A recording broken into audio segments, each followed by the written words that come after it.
Okay.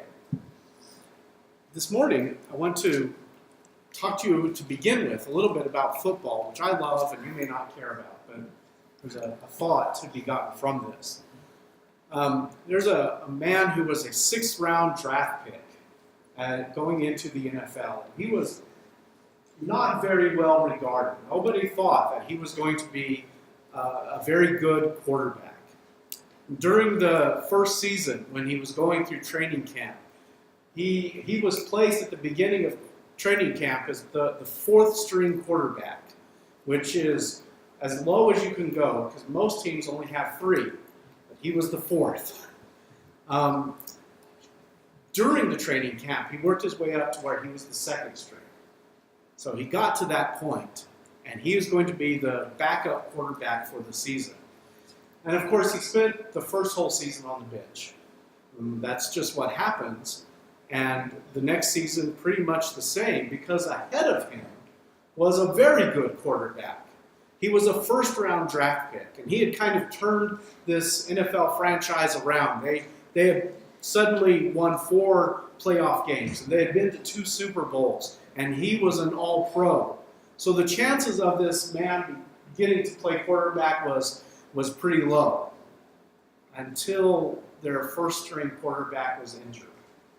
And there's a saying in football called next man up. It's not the only one, just football. Other sports have this too. The idea of next man up is that if whoever is the starter gets hurt, if you're the second string, you go in.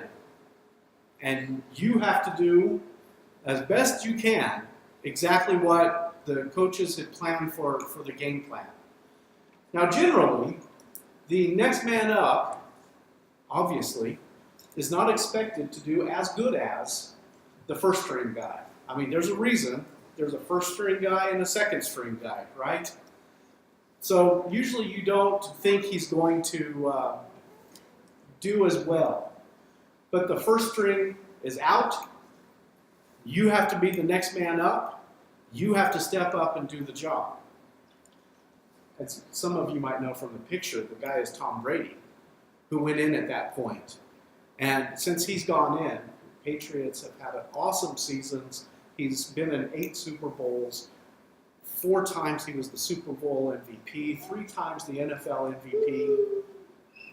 It seldom works out that good for the next man up to do those kind of things. But what I'm afraid of as Christians is that sometimes we're comfortable sitting on the bench. In fact, in a sense, we put ourselves on the bench and let other people do the things that need to be done. And a lot of times that's because we assume that others are better than us at the things that need to be done. So why should I try? Let the first string guy go in there and he can do a great job. So we sit on the bench. Next man up means something bad has happened. It's time to get in the game. If you think that this is what Christianity is all about, worship and singing in pews for 2 hours, you're mistaken. Understand, I'm not saying that this is unimportant, but this is not just what Christianity is about. And if you think that this is all that you need to do in order to please God and to please Jesus, then again, I think you're mistaken. But we've often fooled ourselves into a certain complacent and passive faith that looks at what is sufficient, that this is okay. And I want to suggest that we desperately need to get off the bench and into the game. You are the next man up. Consider with me the example of Moses. Now, most of us are familiar with the story of Moses because for many of us, we've been learning it since we were children. How he was born during a time when all the children who were to be born were to be killed. but his mother saved him, and he was raised in the house of the Pharaoh by the Pharaoh's daughter, and he became, for some reason the Disney show just passed through my head,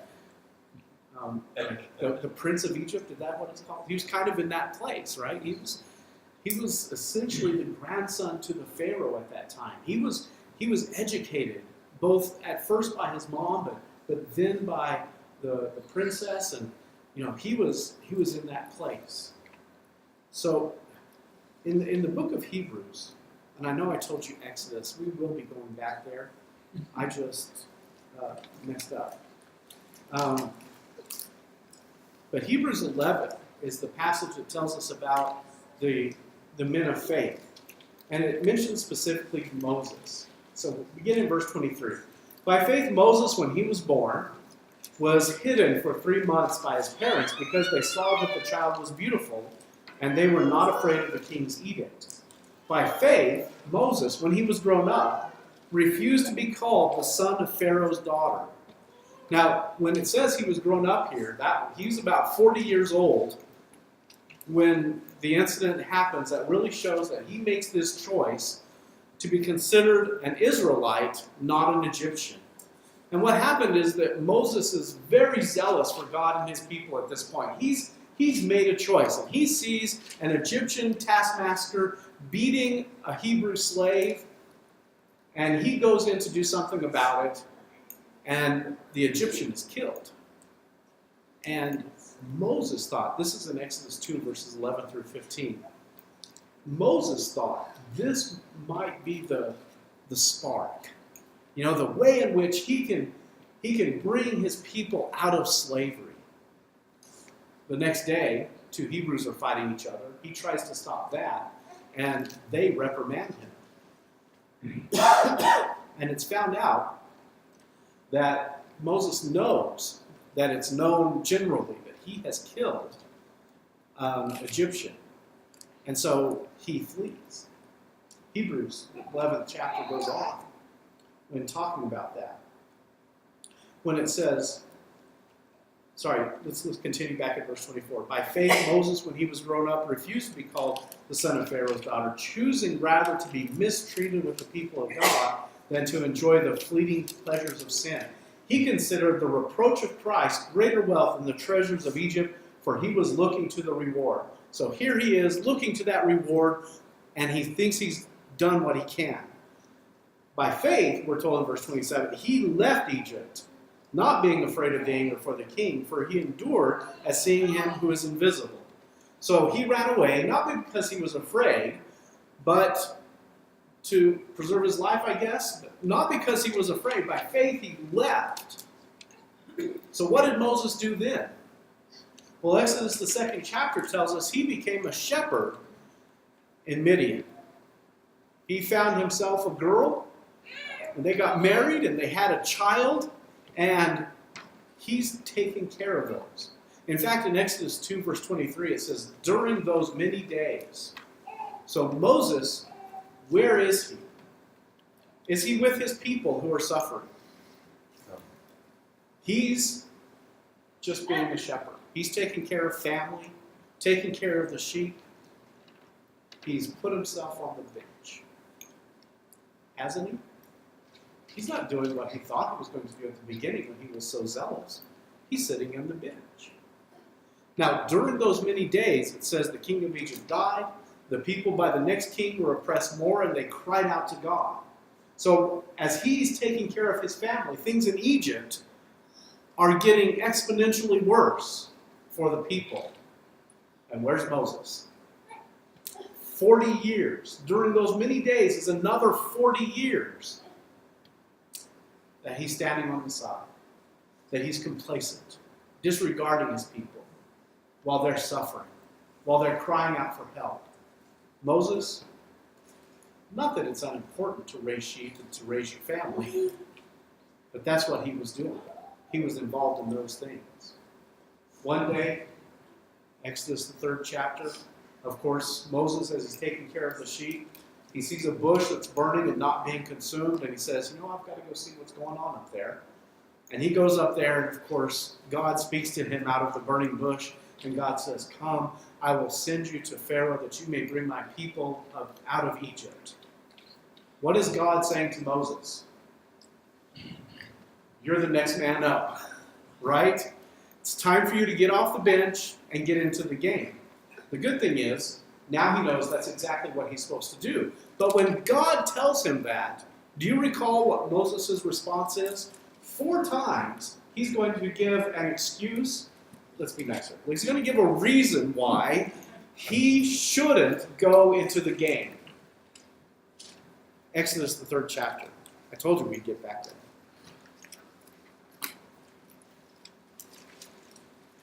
Exodus, the 3rd chapter, verses 11 and 12. When God has told him, I'm going to send you to Egypt, Moses says, sorry, I can't read my verse numbers right now. Verse 11. Almost found it. But Moses said to God, who am I that I should go to Pharaoh and bring out the children of Egypt, bring the children of Israel out of Egypt? Who am I? What question is he asking there? What is he saying about himself? He's saying, I'm not that important of a person. I'm just a shepherd.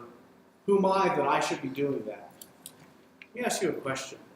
Had God prepared Moses for the job that he needed to do to free his people from Israel? He knew about the Israelites and he knew about the Egyptians because he had been raised in both of those things. I believe firmly that God had prepared him exactly for that job. But who am I that I should do that? In the 4th chapter, verses 1 through 9, after God answers that objection, Moses says, but they won't believe me or listen to my voice. And they're going to say, Jehovah didn't appear to you. In my opinion, he's saying, I can't lead these people. They're not going to want to believe that you told me to do this. They're not going to listen to what I say, so I can't do it. God answers that. In the 4th chapter, in verse 10, Moses says to the Lord, "Oh my Lord, I am not eloquent, neither in the past or since you've spoken to your servant, but I am slow of speech and of tongue." So basically, he's saying, well, I'm not really prepared to do this job because I'm not eloquent. I can't be your spokesman. Stephen, many years later, tells us that, in fact, Moses was an eloquent man by inspiration of the Spirit. But at this point, he's making this reason why he can't go. I'm not really prepared to do this job the way that you want me to. And in verse 13, Moses says, "Oh my Lord, please send someone else." Not me, God. Don't make me go do this.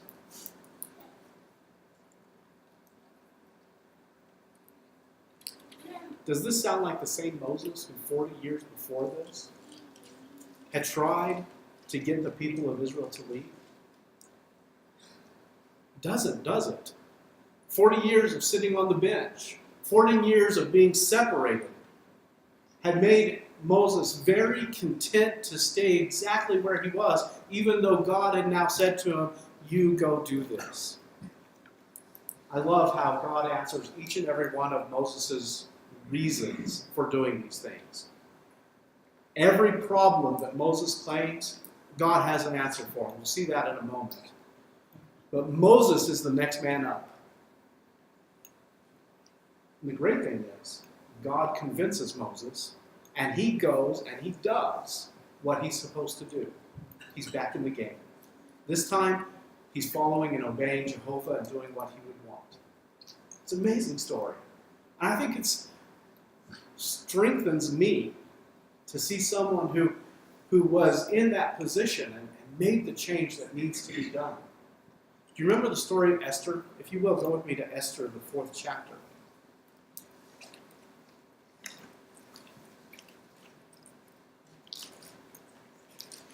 Right before the book of Job. And it's not a big book, so that's how I help myself find it.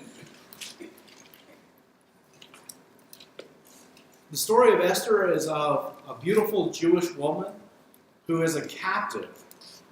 And yet, because of her great beauty, she is chosen to be the queen in this foreign country by the king. Of course, the main qualification for her at this point is she's pretty. Maybe more than pretty, but that's her main qualification for being queen.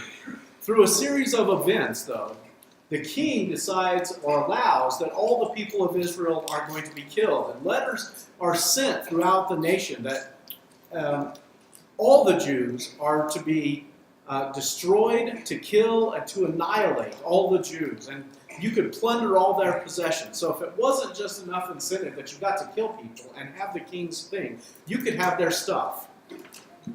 And of course, this led to great upheaval among the Jews because they were very concerned that on this day, what would exactly happen.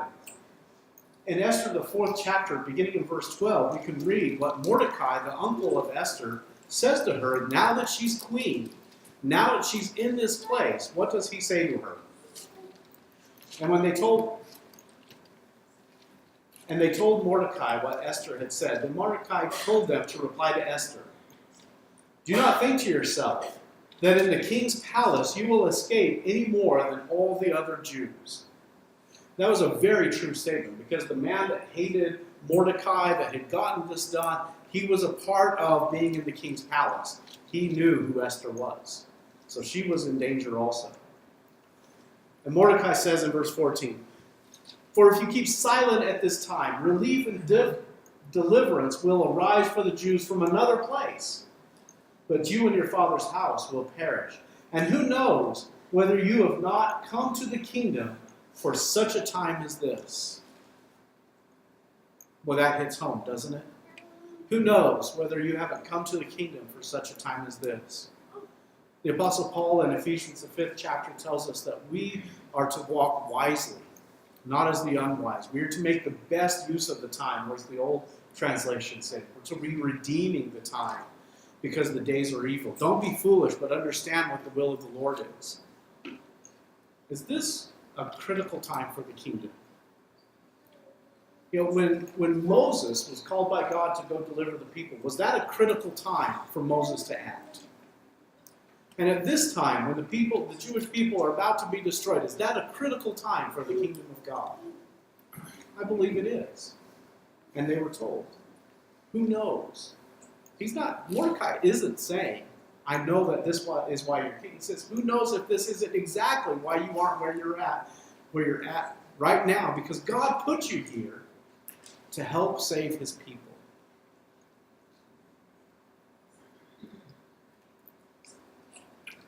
What are your excuses? What are your reasons that keep you on the bench? Is this a critical time for God's kingdom? There's a part of me that says yes. Every time is a critical time, because we're in a battle. We're fighting a fight. What is it that keeps you on the bench? Moses' excuses were, "Who am I? I'm too insignificant to help at this time," which was a false humility. He's essentially saying, it's not my responsibility and it's not my job. Do you know what God said to him to answer that? God said, "I will be with you." It's not about me. God's going to be with me. Don't we see exactly that attitude in the young man named David, who when Goliath was challenging Saul and Jonathan and all the armies of Israel, and they were terrified of going out and fighting Goliath, it was David who went forth in faith and said, "You're not challenging us, you're challenging God." And he stood up and fought for him. Because it wasn't about David. It was about God. When we say, "Who am I?" we're failing to think about who God is. "I can't lead," was one of Moses' excuses. "They won't believe me and they won't listen to me." Essentially, he was saying, I think essentially he was saying is, I don't have the authority, I don't have the power, so why would anyone follow after me? Sometimes we kind of think that way. I'm not an elder, and I'm not a deacon, or I'm not a preacher, so I don't have that authority. What God does for Moses to answer his argument of they won't listen to me is God gives him signs. Take the staff, it will turn into a serpent, put your hand in your jacket, it'll become like leprosy, turn water into blood, then the people will listen because they know you'll have that authority. So this was a way of God saying, I will demonstrate to them that you're the one I've chosen. So you can, in fact, lead. Now, none of us can do any three of those things. But we can lead. But what is the basis for any of us to have authority? It's not about me. It's about God's Word.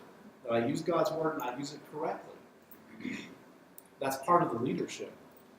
But there's another part that I think Jesus made very clear, very important. Turn with me to Mark the 10th chapter. Mark the 10th chapter is where James and John come to Jesus and they want to be at his right hand and the left hand. And the other disciples are indignant that they've even suggested this. And it kind of sounds like Jesus is going along with it. And Jesus reminds them of how things work in the world. And this is Mark the 10th chapter.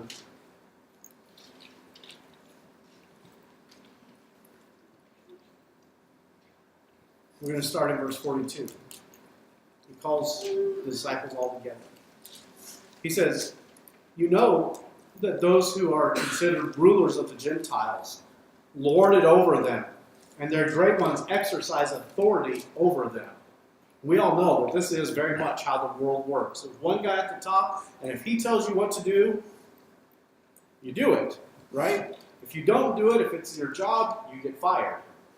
I mean, if it's in the government, you get to jail. There's some kind of punishment. That's how the world works. And he says in verse 43, but it shall not be so among you. If your answer to why you're on the bench is, I can't lead, that's okay. Because God doesn't work that way. We need to change how we think about this. It shall not be that way among you. He goes on to say, but whoever would be great among you must be your servant. Whoever would be first among you must be slave of all. For even the Son of Man came not to be served, but to serve and to give his life as a ransom for many. You want to be in the game? Be in the game as a servant, just like Jesus was. Because the servant is the one that is doing what Jesus did. The servant is the one who is great. It is the servant who is the one who's... If your response is, I can't lead, good, serve. Because we can all do that. Moses' third excuse was, well, really, I'm not prepared. I'm not eloquent. I'm slow of tongue. We kind of say the same thing. I haven't been trained to do this job. I don't have the skills to do whatever needs to be done. I love how God answered Moses in this case. If you look in Exodus, the 4th chapter, verse 11 and 12, he says, I will be with your mouth and teach you what you shall speak. And really what God is saying once again is, it's not about you, it's about me. It's about God. That I will be with you and I'm going to help you say what you need to say. A little bit earlier today, David read for us from Ephesians, the 4th chapter, verse 7, where we are reminded that God has given to each of us gifts. Ephesians 4, verse 7 says, but grace was given to each one of us according to the measure of Christ's gift. But each one of us has been given a gift from God. If we focus on God's gift instead of ourselves, we're going to be doing what God would have us to do. I like how Peter put it in 1 Peter, the 4th chapter. In 1 Peter, the 4th chapter, beginning in verse 10, Peter emphasizes the same point as Paul. As each one has received a gift, We all have the gift. Don't even say you don't. We all have some gift given to us from God. As each one has received a gift, use it to serve one another. It's not by accident that the previous one told us to serve, right? Use it to serve one another. As good stewards of God's varied grace. Whoever speaks, as one who speaks oracles of God. Whoever serves, as one who serves by strength that God supplies, in order that everything God may be glorified through Jesus Christ. To him belong glory and dominion forever and ever. What is Peter saying? And what is Paul saying? You've been given a gift, use it. But too often we sit on the bench and say, I'm not prepared. I can't do this. Fourth excuse Moses used was not me. Please send someone else. That's the point where God says he got angry. Because, and any of us who are in sports know that this is true. If a coach tells you to get out on the field, and you sit there and say, but coach, well, you're never going out on the field ever again. He wants you to go do your job, and if you say, but, you're not going to get to play again, because you weren't willing to go in at the time that you were supposed to go in. So when Moses says, not me, do you know how God answers him? Great. You've got your brother Aaron. He's going to be there right there with you. He's a Levite. He can be there. Please, Lord, not me, is the excuse that almost all of us eventually fall down to. Isn't that everything that Moses was saying all along? Not me. It's an unwillingness to do what God has asked us to. We're complacent. We're unwilling to change. We're unwilling to be challenged. We're unwilling to face the dangers and the difficulties that God puts in front of us. The better example is Isaiah. Remember when God said to Isaiah in Isaiah the 6th chapter, he said, who will I send? And who will go for us? And what was Isaiah's response? Here am I, Lord, send me. Total opposite of Moses. Here am I, Lord, send me. We all had that kid in our class, right? Who always had his hand up the very first thing. Brother, that's who we need to be. With that eagerness that when God says, go to Egypt and free the slaves. Sorry, that's a daunting task. When he says, go do this, Moses said, but. Isaiah was told to go to a people who were rebellious and weren't listening to God, who had persecuted prophets and killed the prophets. And when God said, I need someone to go, he said, pick me. Pick me. So when you get that feeling, not me, maybe follow the example of Moses. Find a brother or a sister who can help you use the gift that God has given you and go use it. If you feel like it's going to be hard because you're all alone and that's an overwhelming thought, get someone to help you. And I would suggest someone older, more mature, if they're available, to go out there with you and help you to do those things. And of course, through Mordecai, we have such a time as this. And if your thought is, well, it's just not my time to do this work, well, I love Mordecai's response to Esther. God's going to find a way to save his people, whether you act now or not. But maybe you're here at this time, at this point, in this congregation, because God put you here. And maybe you don't have the nice, clear mandate or some kind of direct revelation that all of us, feel like we would want, where God says, you, go do this. I mean, that's easier. But it wasn't for Moses even, was it? Maybe you're here at this time because it is your time for this. And what was Esther's response? She fasted.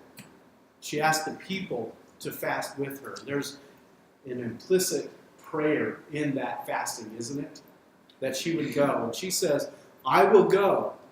And if I perish, I perish. Here am I, send me. Maybe it is your time. We're told to be redeeming the time. We need to go. So the question is, are you sitting on the bench? It's kind of mean to say this, but are you sitting on the pew? Because all of you are saying, going to say yes. Do you want to get in the game? Isn't that part of where it starts? Wasn't that kind of Moses' problem? That he had spent 40 years taking care of sheep and wife and family, and he wasn't ready to even get back in the game. So when God said, come, I'm going to send you to Egypt, he was like, but. It's time for you to get back in the game. It's time for you to look at the reasons that you think you have for not getting in the game and decide that you're going to get in the game. And this is a horribly flawed analogy. Isn't it? Because God never uses football as an analogy for his kingdom. What does he use as analogies for his kingdom? He talks about us being a temple. He talks about us being a household. He talks about us being a body. In 1 Corinthians, the 12th chapter, he said this to the church in Corinth that was horribly divided over really unimportant reasons for the most part. And he says this to them, beginning in verse 12. For just as the body is one and has many members, and all the members of the body, though many, are one body, so it is with Christ. For in one Spirit we were all baptized into one body, Jews or Greeks, slaves or free, and all were made to drink of one Spirit. And then he begins to talk about the excuses that some of these were making. The body doesn't contain one member but many. So the foot can't say, because I'm not a hand, I can't. That's the problem I think we so often still deal with, is that we make those kind of excuses. And the eye, he says, can't say to the hand, because you're not an eye, you're not important. And that's the arrogant one. It says I'm more important. That's not true either. And this is what he says that I think is so touching to me in verse 24. But God has so composed the body. You understand that what this means is that every one of us who is a member of this church here, we're here because God wants us here. And he's given to us gifts that he wants us to use so that his kingdom, so that his body can grow. Ephesians, the 4th chapter and verse 16 is the passage that makes that clear, that David, again, he read earlier, where it talks about the fact that the whole body is to be joined together with what every joint supplies. And in that we are equipped when each part is working properly so that the body grows. He mentioned earlier, to the maturity of Christ. So it grows and we build ourselves up in love. There's not a bench. The body doesn't have a bench. There's not a second string. There's no such thing as the next man up in the body of Christ because we're all in the body. He expects all of us to be working. And when we're all not working, it makes it harder on the rest of the body. Because we have to try to compensate. If we're going to grow, we have to realize this isn't a game. That being the next man up, that's exactly where we're at. There's not a first string. You're in the game. And if we're going to grow, each one of us needs to use the gift that God has given us and put us here together with so that we can grow up and serve one another and have this body grow. That's what our God desires for us. So what are you going to do? That's the real question we have to ask. Maybe part of it would be stop asking what sometimes I want to ask. Okay, so what is it that I have to do? And sometimes I say that with kind of a resigned sigh. I know I have to be busy. I know I have to be doing this. Maybe we need to ask with enthusiasm, what more can I do? And get in the game. And I want to encourage each and every one of us to do that. There's great work to do in this kingdom. Let's do that. We want to offer an invitation this morning for anyone who does not believe that Jesus is, who does believe that Jesus is the Christ. You've studied God's word and you're ready to accept him and the salvation that comes through him. Accept him as your Lord. Be baptized and have your sins washed away. Please come forward as we stand and sing.